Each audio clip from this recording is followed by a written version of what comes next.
Namaste, everyone. Welcome. My name is Leo. Welcome to the recommended reading list from Master Choa Kok Sui. Today we're starting a new book, right? In this spiritual book club. This is also by Master Choa Kok Sui. Is Achieving Oneness. There you go, Pedro. Cool. Achieving Oneness with a Higher Soul. Meditations for Socialization. This was the original title, Meditations for Realization, if you have the old one. And the new title is Achieving Oneness with a Higher Soul. And basically, the book is about that, about achieving oneness with the higher soul. We covered we more or less went through it, this book last week, right? I mean, we didn't start it, but I spoke about what it was, the table of contents, showed you guys more or less what the book is about. And if not, I can tell you that this book is about achieving oneness with a higher soul. Did I say that enough times, the title? So every book that we read, as with every book that we read, I make a lot of emphasis on the title because they are all about, everything that is in it is about the title. You have to constantly reference every chapter, everything that you see. Why is it here? Well, because it is about achieving oneness with the higher soul. So we have read already part of this book. So the parts about the virtue, the parts about balancing breathing, the parts about all these things. I'm going to send you guys back to the other videos in the channel that we saw already because they came straight from this book. I said it, like the chapter on inner and purifications, right? Inner and physical purifications. They're straight out of here. And it says it on, on the, what is it in the, man, we just read it, Universal and Kabbalistic Meditations in the Lord's Prayer. It says it right there, remember? This is our extracts from this book. And they're in different points. So it has like 3 different chapters into one. So 3 different places here are, they put them together and they made that big second chapter in the book that we just read, the Universal and Kabbalistic Meditations in the Lord's Prayer. So, and that's interesting because this book is called Achieving Oneness with the Higher Soul. Everything in this book has to do with achieving oneness with the higher soul. That is the purpose of all the information. So if they took the information from here and they put it in the other book about purification, those purifications are for you to achieve oneness with the higher soul. That is the purpose, right? So of those purifications, right? Internal and external. So which lets us also understand, as a hint, that the whole purpose of the universal and Kabbalistic meditations in the Lord's Prayer is to achieve oneness with the higher soul.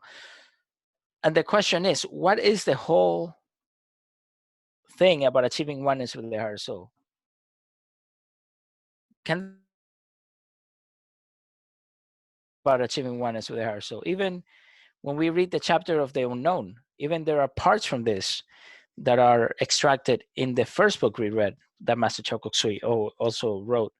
The first one that we did was the spiritual essence of man, the chakras and the inverted tree of life. All these books we already done. So the videos are there if you guys want to check them out, want to re-see them. There's a specific chapter you want to see, you guys can. They're by chapter. Sometimes there are several videos per chapter. Sometimes, a big portion of the time. But, but because we cover a lot of things, right? So please look at the videos and check them out. But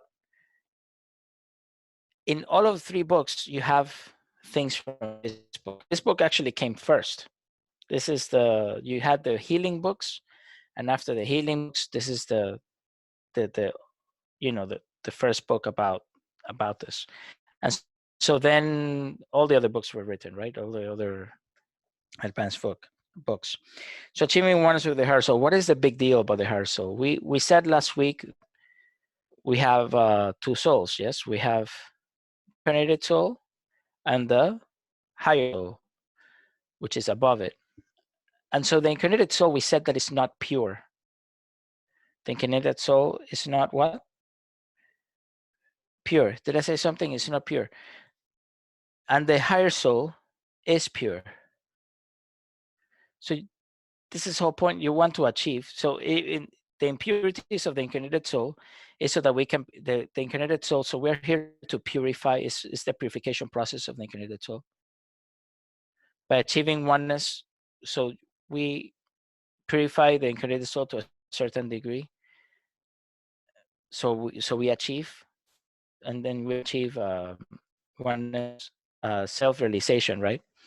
And then we achieve self-realization. Self-realization is achieving oneness with the higher soul.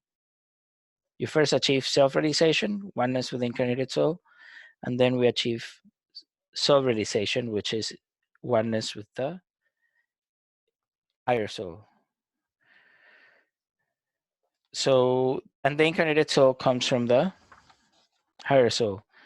So once you can achieve oneness with the higher soul to an extended and to a certain degree and to an extended relative degree, to a relatively extended degree, you are at a, you know,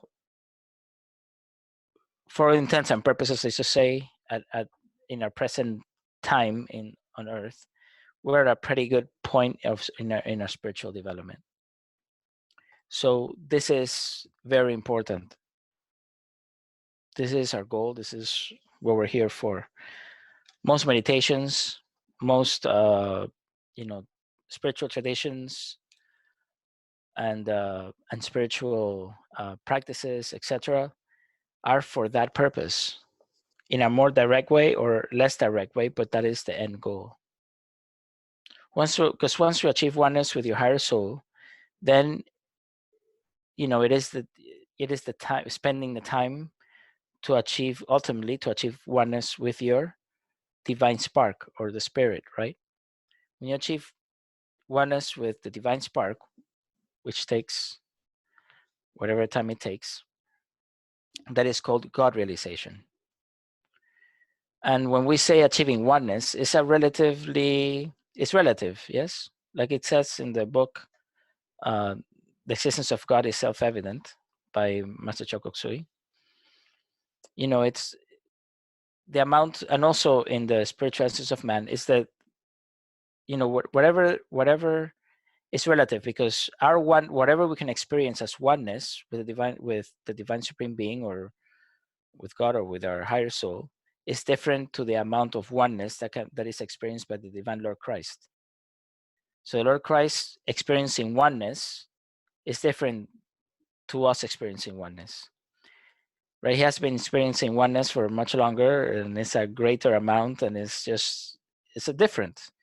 The Lord Buddha, the Lord Christ, you know, this is a different story. The planetary logos, the solar logos, the galactic logos, the universal logos, achieving oneness is different for them than for us. Us achieving oneness is different than them achieving oneness. We're still achieving a certain amount of oneness, but I guess they're just achieving a greater amount. You understand? So it's all relative, but still, to us, is whatever we achieve when we feel oneness is a lot. It's like, wow, this is incredible. So yes. Anyway, so achieving oneness with the higher soul is of paramount importance. This is why we're here. So, and here you will find very simple techniques. Sometimes they're too simple, huh? I think sometimes Master Choa made this so simple that people take it for granted. You know, would you actually believe if someone comes and tells you, let me put it to you this way. Someone comes to you and tells you, oh my God, I can give you enlightenment. You can achieve illumination, enlightenment, oneness with your higher soul, expansion of consciousness in a package. And you can follow these simple steps and you achieve it just like that. Will you believe them?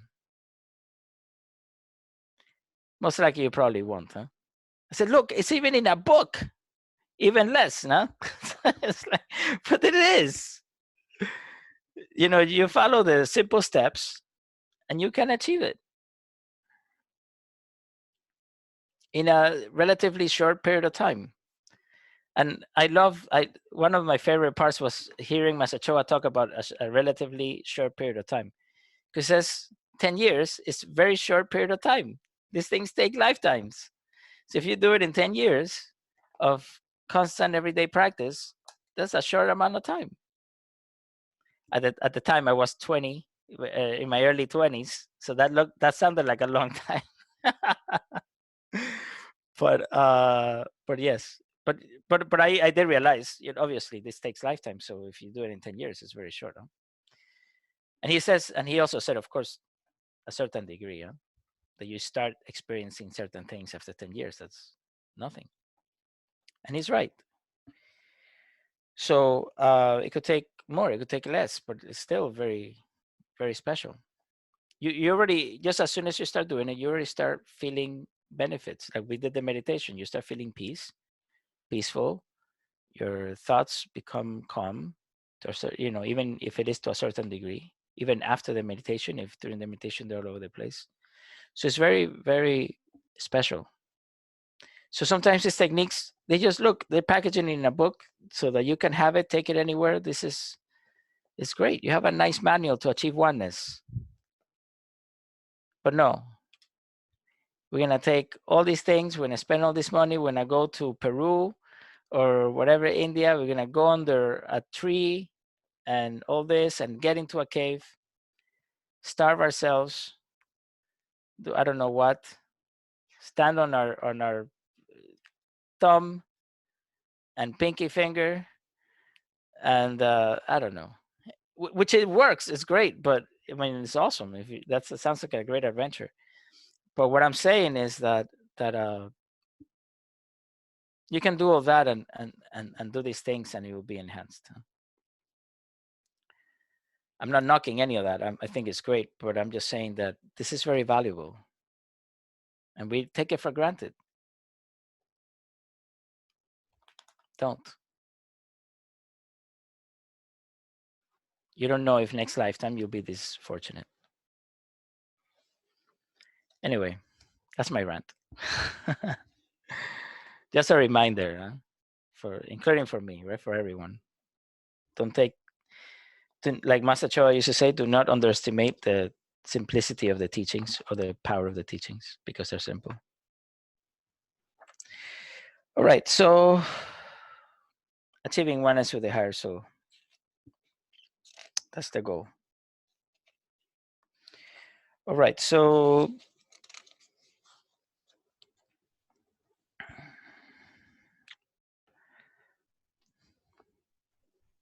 this dedication, it says this book is dedicated, says the author, to my beloved teacher, Maha Guruji Meiling.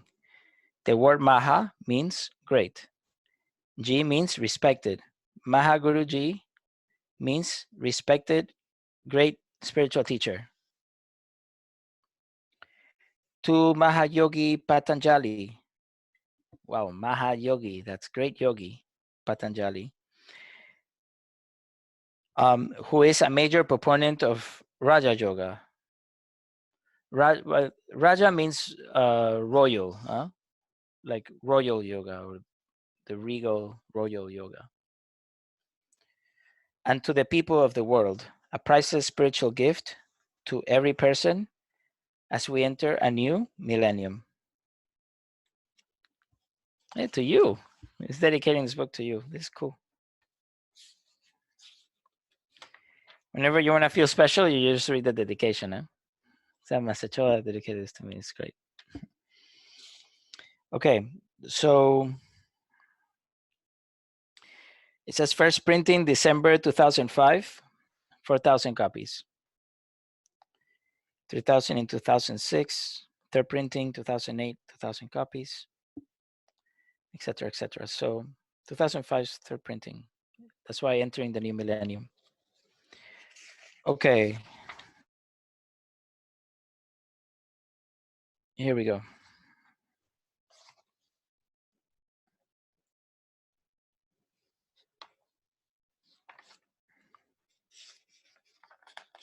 And there's a newer book, a newer version, which is very beautiful. Okay, so I would like to read the disclaimer. I don't know if you guys read it or not. In the acknowledgements, he thanks everybody, of course. I should read the acknowledgements as well after the dedication. It says to the divine providence, God, right, for the divine blessings in making the manifestation of this book possible. To Maha Guru Ji Mei for the priceless teachings, extreme patience, love, and blessings. To all great ones, all spiritual teachers, to the hosts of beings of divine light, divine love, and divine power for their priceless blessings. It's beautiful acknowledgement. Disclaimer. This is very important. That's why I'm reading this. The physical and psychological conditions of each practitioner vary. The what vary? The physical and psychological conditions of each practitioner. Therefore, the author and publisher will not be held liable for any adverse effect arising from the practice of the meditation techniques and exercises given in this book. If discomfort or any adverse effect is experienced, the practitioner is advised to stop the practice immediately.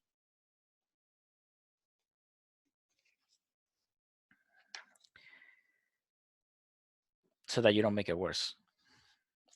I would also recommend if this persists to contact a doctor and an advanced pranic healer.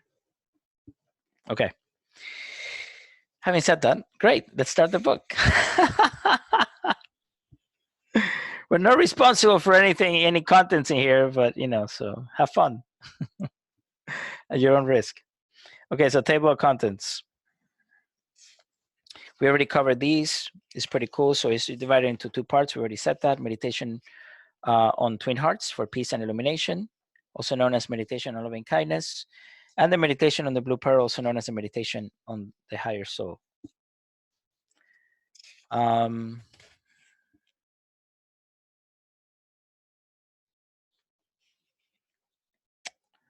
Okay, so this is the second edition, right?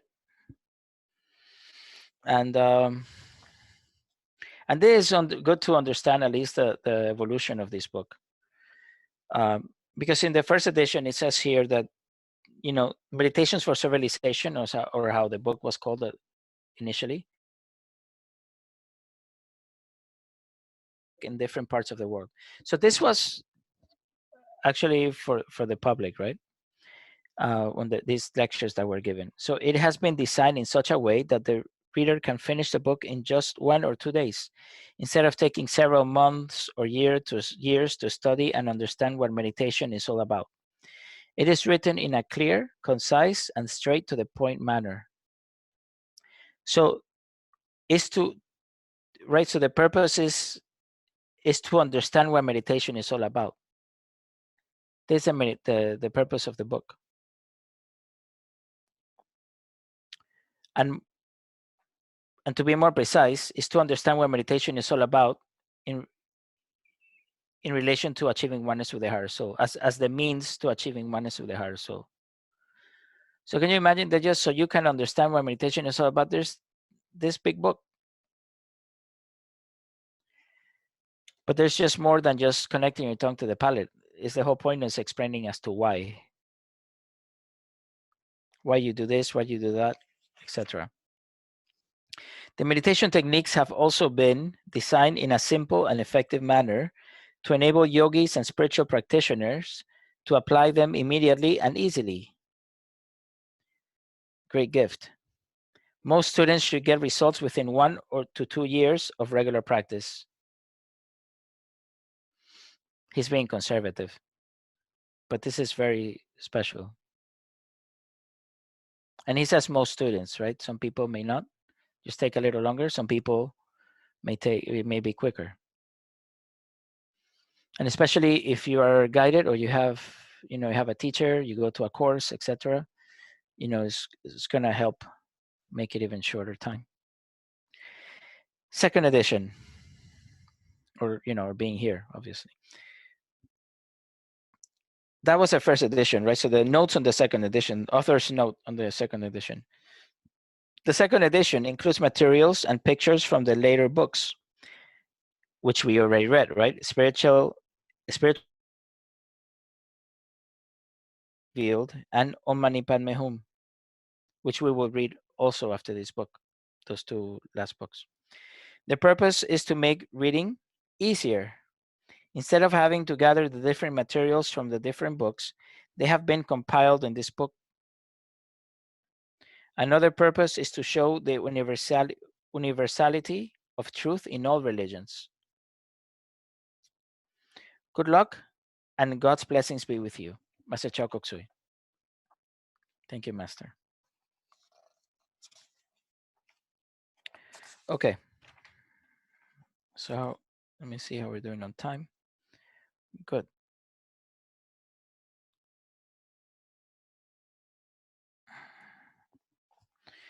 So, introduction.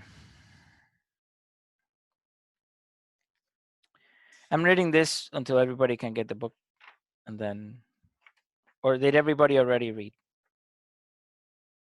No? Okay. So, introduction. What is the meaning of soul realization? This question is simple, but cannot be answered in just one line. He didn't say the answer is simple, huh? He said the question is simple. but it cannot be answered in just one line. So there are different stages of soul realization. This is very important to understand why you're doing what you're doing and what this is and what soul realization is. There are different stages of soul realization. The first stage in soul realization involves the intellectual understanding that you are the soul, a spiritual being of divine intelligence, love, and power. What type of understanding? Intellectual, right? So you're not the physical body, not the thoughts, nor the emotions, nor not even the mind. The thoughts and emotions are products of the soul. The thoughts that the author says something is that the thoughts and emotions are products of the soul.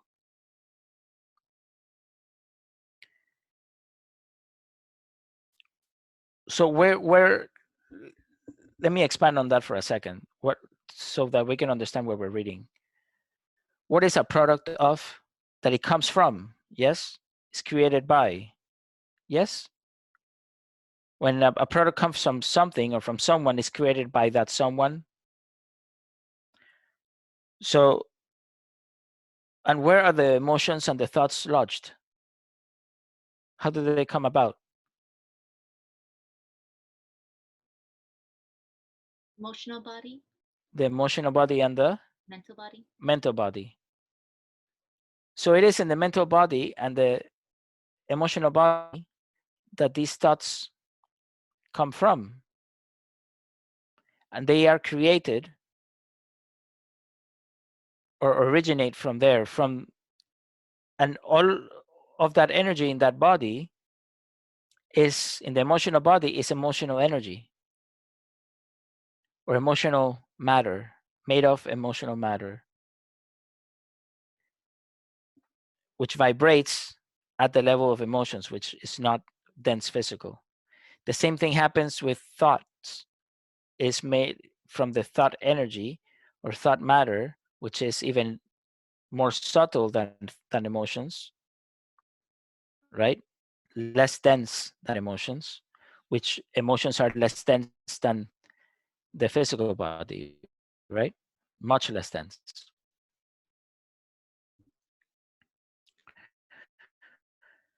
So we can deduce that the emotional body and the mental body also come from the soul.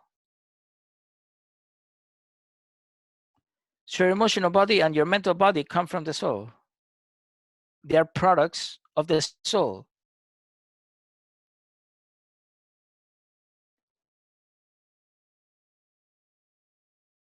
And the emotions.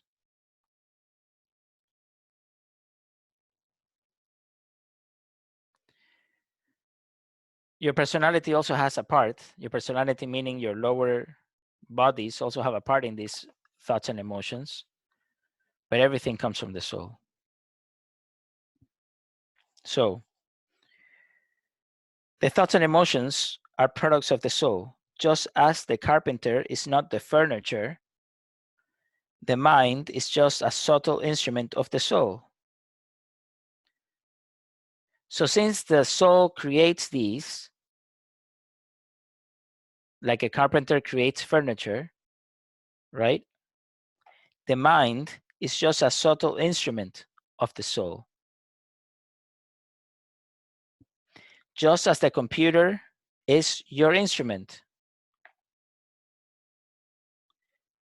You know, you're not the computer, you're the computer user. Use a computer as an instrument. Then the author continues, the second stage is experiencing one's self as the soul during meditation.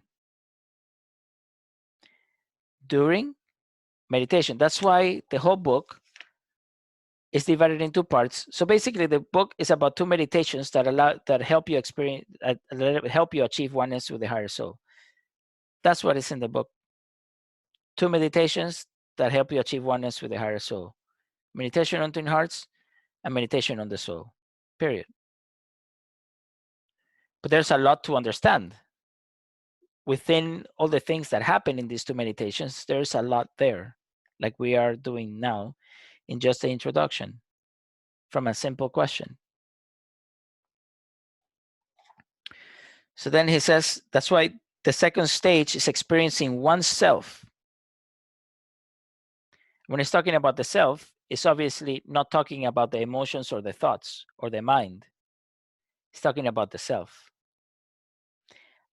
So the second stage is experiencing oneself as the soul during meditation.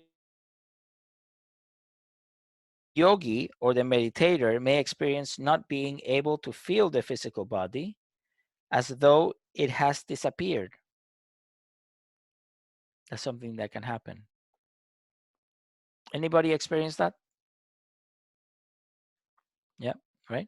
So the spiritual, even if it's for a moment, the spiritual practitioner may have an out of body experience. The soul occupying and manifesting in other subtle bodies of light and being able to travel at a speed faster than the speed of light. So, what's that? The spiritual practitioner may have an out of body experience, the soul occupying and manifesting in other subtle bodies of light. What is that?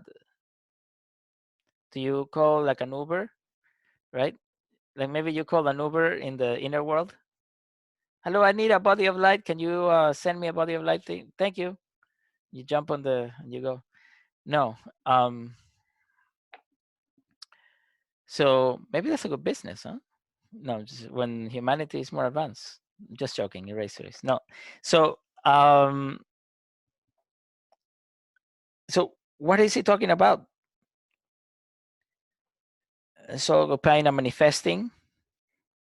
In other so the answer is there. You're occupying and you're manifesting. You manifest this body. Generally, let's say when you go to sleep, you go into the inner world, you go into the astral plane. How do we know? Right? So because you go into your astral body, the soul only leaves a small portion of itself in the body, and it uses the astral body, which is a body of light, to go into the astral plane.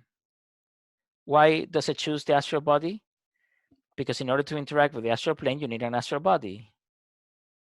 In order to interact with the physical plane, you need a physical body. If not, you cannot grab your computer.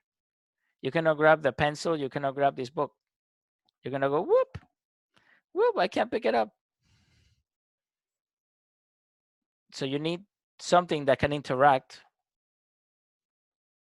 where you're at. That's why you don't drive a car inside the water. true. This is why. You drive a boat and a submarine, which has a propeller that helps you go through, or a jet. You put it on land and it doesn't do anything. Well, it spins. It looks nice. So, but a computer, you to get into the virtual plane, to get into the virtual world, you need a computer. You need connection to the internet through a computer or a device or a phone, tablet, whatever, iWatch, uh, digital lobe in your brain. Raise something to interact. But you need a vehicle that is of the same, matter of that plane.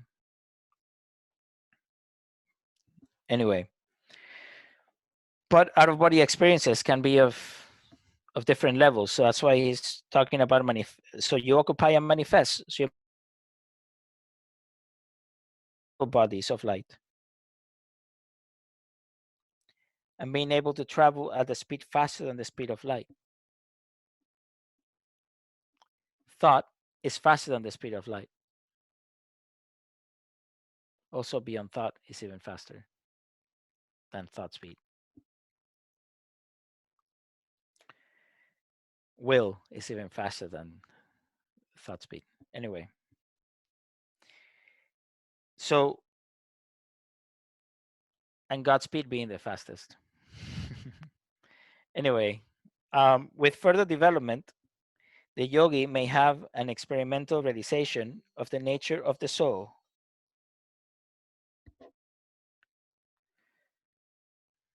So with further development, the yogi may have an experiential, realization of the nature of the soul. So you can experience it.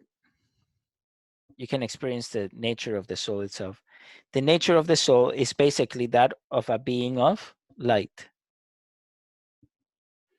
A yogi experiences himself as a being of light, traveling in all directions throughout the physical and the inner universe.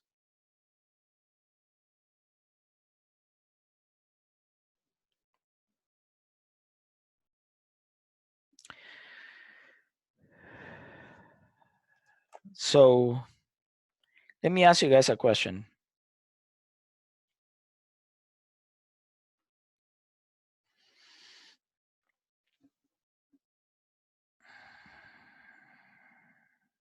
We have already said the sun is a great being, right? Not the sun, let's just say the solar logos. Sorry. Its rays expand way beyond the solar system, right? If we take, let's just say, if we go outside of the solar system and continue further and further, we stop seeing the planets, and the planets become engulfed by light. You understand? So inside the brilliance of the sun, right, the rays are going in all directions, are the different planets in the solar system. So as we go out, right, the rays of the sun are stronger, sorry, as they're in their proximity towards the center of the sun. Yes, that means that to a certain point you're going to see like a dome of light. So you have the center of the sun, and outside of it, it's like the rays go to a certain intensity, and then they start getting lighter and lighter. But at this intensity, there's like this this sphere of light, because of all the rays are going in all directions. Within that sphere of light are all these planets, all the planets in the solar system that we know of, right? So it looks like this sphere of light when you go far enough from it. And so what I'm trying to say is that if we experience that we are a being of light, when you feel expansion of consciousness, right, you're expanding in all directions. Imagine a being that is already a being of light and is constantly expanding. This is something. This is a thought that came to me right now. It was like, wow, it's cool. It's beautiful. The thing is, it's like the sun. We already are that being. You yourself are already that being, and you're a being of light, constantly expanding in all directions. It's just that sometimes when you meditate, you're focused and you feel it, and you experience it. So, and the reason I said that about the sun is because I wanted to show you a picture. Something we have seen in the other books before, right? So you see the incarnated soul, the higher soul, the divine spark, right? And the supreme being. So if you can see here any of these, so we're ultimately the divine spark, yes, which is an emanation of the divine supreme God. We're achieving oneness with the higher soul, which is also a being of light. So you are a being of light. So these right here, let's say this is more the center point, the central point, right?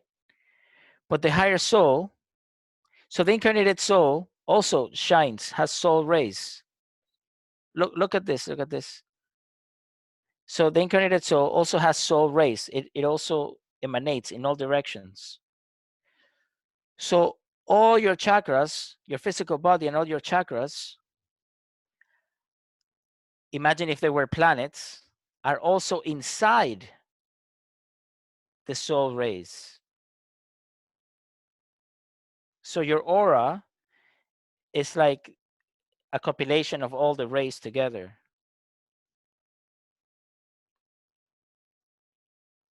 Right? And so also this encompasses, interpenetrates and encompasses the the soul rays of the incarnated soul within its own. The same happens with the divine spark, and it encompasses all. The soul, and goes beyond all. So when asked where, Master Choa, when asked where is the soul, he says inside and outside of the physical body. It interpenetrates the physical body and goes outside and beyond the physical body. They interpenetrate the mental, the emotional, the physical bodies, and are beyond, are outside of them as well. It's just that certain ones get to a certain place. So like the incarnated soul, right? It goes up to the lower mental body, and then the higher soul takes over from there, right? So it encompasses all the other ones plus higher. So the higher mental bodies and higher as well. You understand? That's why I was giving you the reference of the sun. When you go out and you just see everything encompassed, like in an aura of light. So you yourself are constantly emanating. You're constantly touching all and emanating in all directions in the inner world and in the universe. We just have to be aware and send good vibes, good vibes. Right? Okay.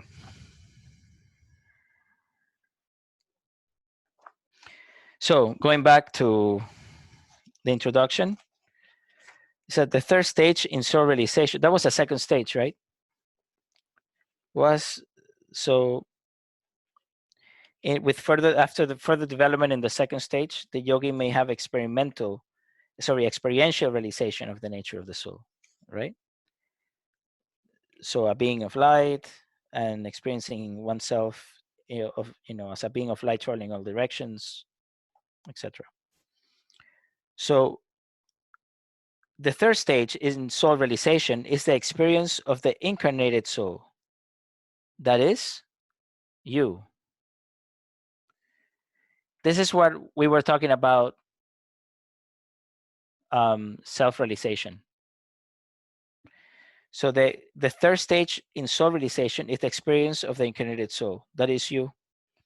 Having union with the higher soul and realizing that there is no separation between you and the higher soul.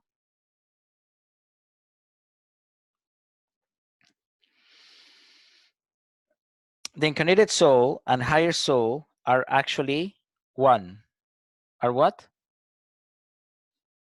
One. The yogi also experiences oneness with other souls, not just human souls, but all other types of souls. At this level, the process of arhatship starts. Okay. I'm going to try to make this as brief as possible. But we can talk about this for a whole session. Okay, so but we're not. We're gonna do this, just gonna do the introduction today. Um this only these two paragraphs that are left. So okay.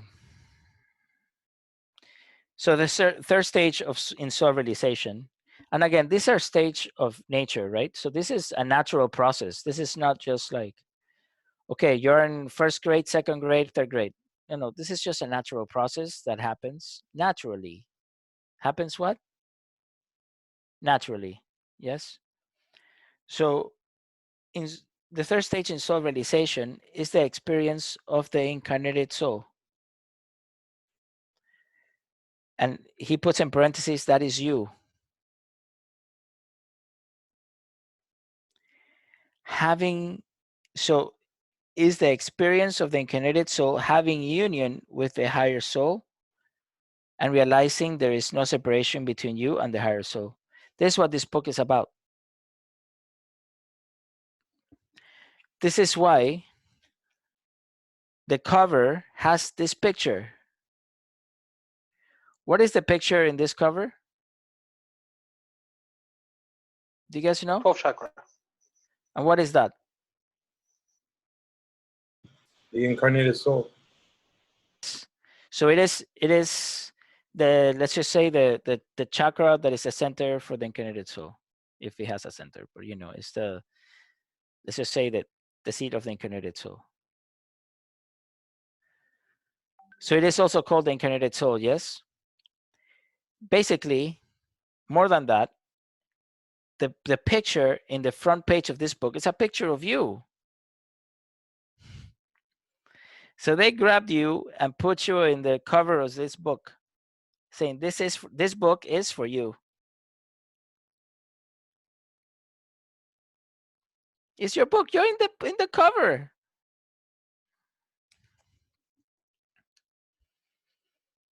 And by doing that, is saying is at this third stage is the experience of you as the incarnated, of experiencing you as the incarnated soul.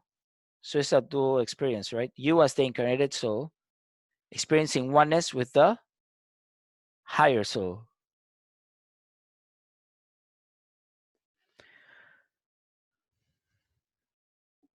This is very special. And then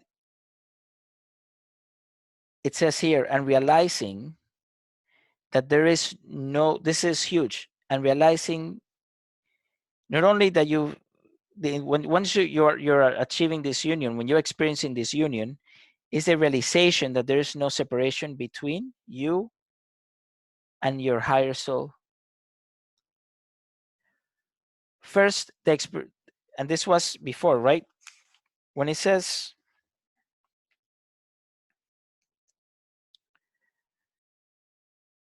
so in the second stage, it's experiencing oneself as the soul during meditation.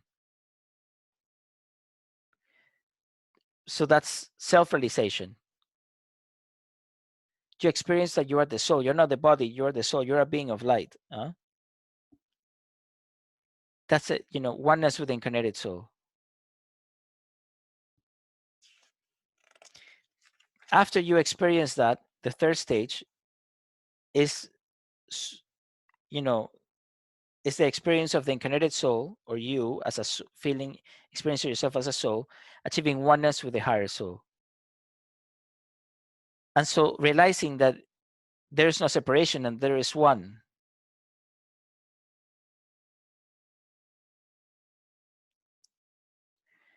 So the yogi also experiences oneness with other souls. Why?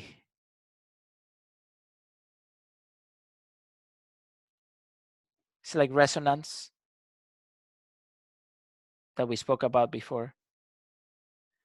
Because in the end, you realize not only that there is no separation between the incarnated soul and the higher soul, there's also no separation between, you as a soul and other souls. There is only oneness.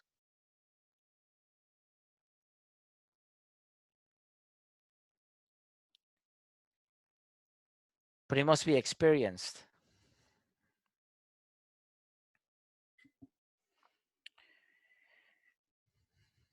And it says not just human souls, but all other types of souls.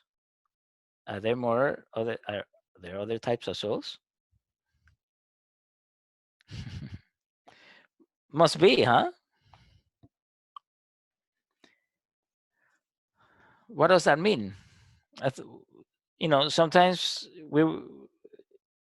depending on the tradition that you were raised in or that you follow, some may say, well, animals don't have souls. Only human people have souls. Well, who's talking only about animals? Oh, what? Plants and minerals too? Well, maybe are beings that you don't even see. Maybe they are devas, incorporeal beings, angels.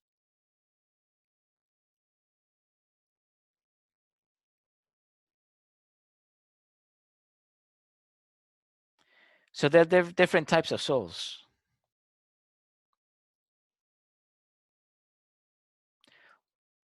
So also, there are like souls that are evolving in the human evolution. So there are different types of evolution, right? So there are souls that are in the human evolution. There are other souls that are in the deva evolution. Deva is just, let's say, it's a Sanskrit word. They're specifically talking about incorporeal beings of a higher nature, of a good nature. So you understand?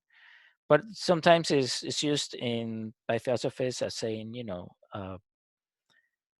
a being, an incorporeal being. They all have bodies, but they're not dense physical bodies like us. So there might be beings in the astral plane, in the mental plane, in the other spiritual planes, and sometimes we call them angels, we call them different things, right? Even nature spirits, stuff like that. But then you have then but generally angels. So nature spirits and things like that would be more at the same level, if you see, of maybe animals or plants or minerals. And there are other elemental beings as well. So animals and things like that, below human, they have something called the group souls. That's another type of soul. It's not an individual soul like yours, but it's like a group soul. So that group soul, that is called a group soul because you have a soul with many. It's to say it inhabits many different beings at the same time, or bodies at the same time. So animals have group souls. So that's why in certain traditions it's different, right? So they're saying, well, the human soul is different than that of an animal or a plant or whatever. It's different types. So human soul is more advanced. Yes, that is that. Yes, of course, that is true. But those souls, at some point, those are group souls, is to learn, that soul to learn, and then it becomes individualized. Once it is individualized, if it's in the ladder, then it becomes human. Well, that's, that soul needs a human body because it has already individualized itself. It has gone into a certain stage of evolution that it needs that, etc. But there are many different types of souls, and that's why and there are souls that are even more advanced in the superhuman kingdom, right? Without a physical body, so angels, etc. But it says the yogi also experiences oneness with other souls, not just human souls. It also doesn't say maybe all souls, huh? It says other souls, but all other types of souls. And there is talking about all. At this level, the process of arhatship starts. This is the goal of Arhatic yoga, for you to achieve this oneness with a higher soul as well. So why? So, and beyond, obviously. But, I remember Master Choa saying that, the purpose of Arhatic yoga is so that you become a baby Arhat.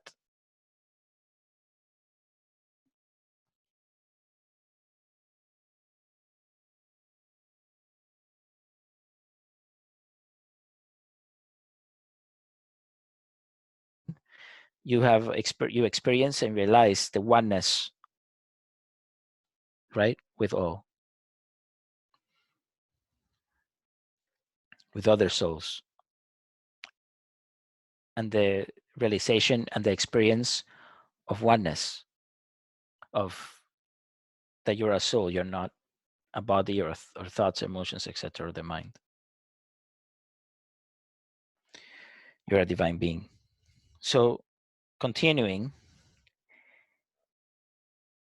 in the higher level, so if already, I recommend it. It's very special. Arhatic yoga. Look it up. All right. In the higher level of spiritual practice, here's the last paragraph here of the introduction. In the higher level of spiritual practice, one experiences oneness with the divine spark or the Paramatma, right? That is the supreme soul. Atma, soul. Param, supreme. This is called God realization. The incarnated and higher souls experience oneness with the divine spark. So the incarnated soul, which is you, and the higher soul, which is you, right? And you feel that oneness. And then you, as experiencing oneness with the higher soul, you achieve oneness with the divine spark, which is a direct emanation from the Most High, from the Divine Supreme and Absolute God. This is called God realization. The incarnated and higher souls experience oneness with the divine spark, oneness with God, oneness with all. Would you like to experience that? And if you have, would you like to experience it again? To a higher degree? And ever more to a higher degree? Me too. The yogi can literally say, I and my Father are one. He is truly a divine incarnate.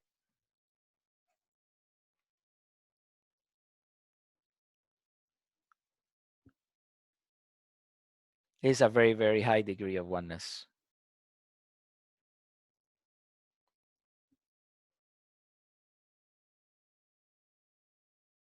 That anyone will be extremely fortunate to experience. Extremely.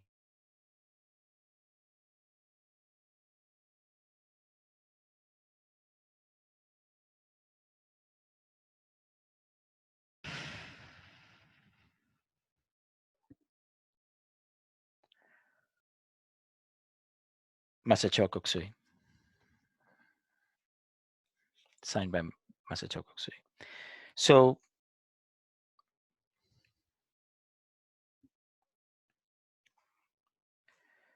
now realize something though. Sometimes we believe that when you ask somebody, oh, I want to become enlightened in this lifetime, or I seek illumination and enlightenment, understanding of finality or a goal, you achieve it and then that's it, you're done. But if you look how the author begins the last paragraph of the introduction, he says, in the higher level of spiritual practice, he doesn't say in the highest level. Does he say in the highest level? No, right? He doesn't say in the highest, in the ultimate, in the last.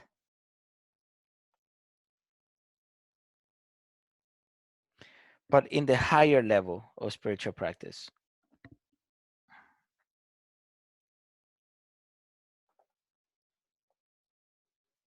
So we're still in the junior level right now, like varsity. Joke. So we're all at all levels at all times, but it's the understanding and the ability to experience. So in the higher level means that there is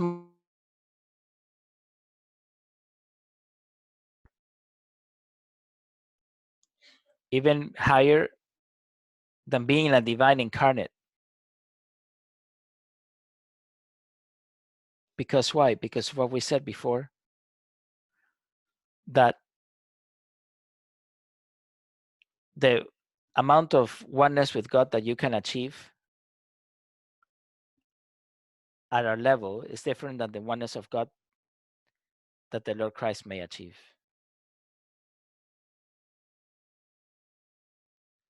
It's different than, the universal logos can achieve, the multiversal logos can achieve.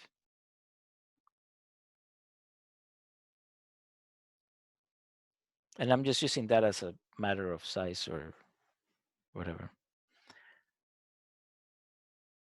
But eventually, we'll, every soul gets there, huh? But it may take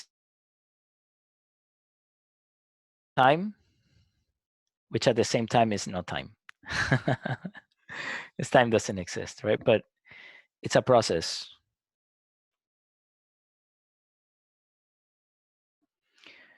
So that's why it doesn't say in the highest.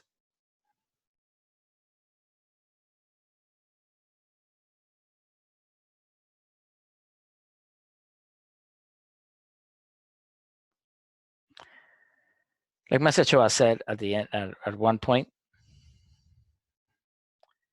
God itself is evolving.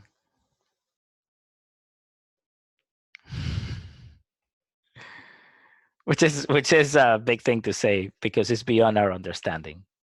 So, like he also said, and I'll leave it at that. But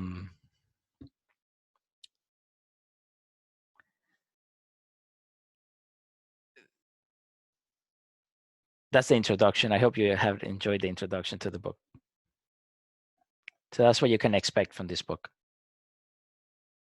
to help you in your path and journey to achieving oneness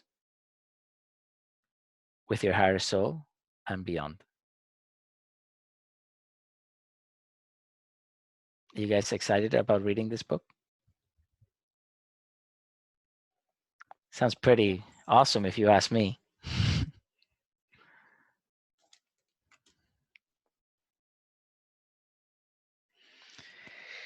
All right. So any questions?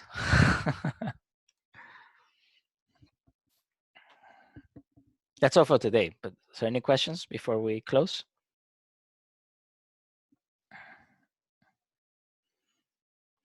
So it's good. Huh? It's a lot. Anyway, so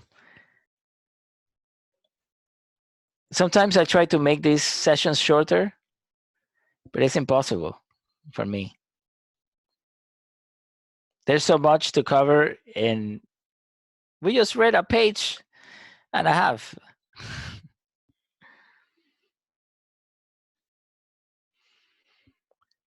So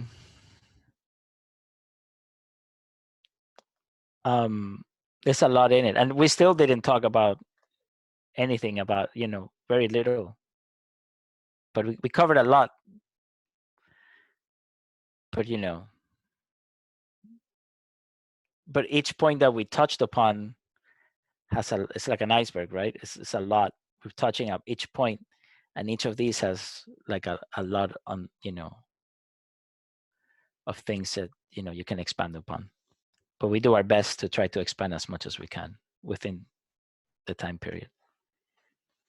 But anyway, if you guys have any questions, comments, suggestions, please leave them down below in the comments. Remember to share, subscribe, ring the bell, all these things.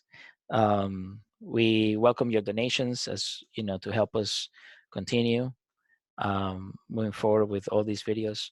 And thank you. If there's no questions, then let's close.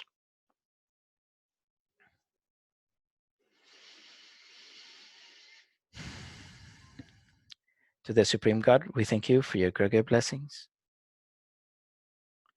To my spiritual teacher, all spiritual teachers, holy angels, holy masters, to the divine Lord Christ, to all the saints, and to all the great ones, to our divine higher soul, our divine self. Thank you for your divine and priceless blessings, for your divine protection, guidance, help, and illumination, for the priceless teachings, understanding, and realization. With thanks and in full faith, so be it and so it is. Many blessings be to all. Thank you. Thank you. Thank you. Ama Namaste. Thank you. Thank you for coming.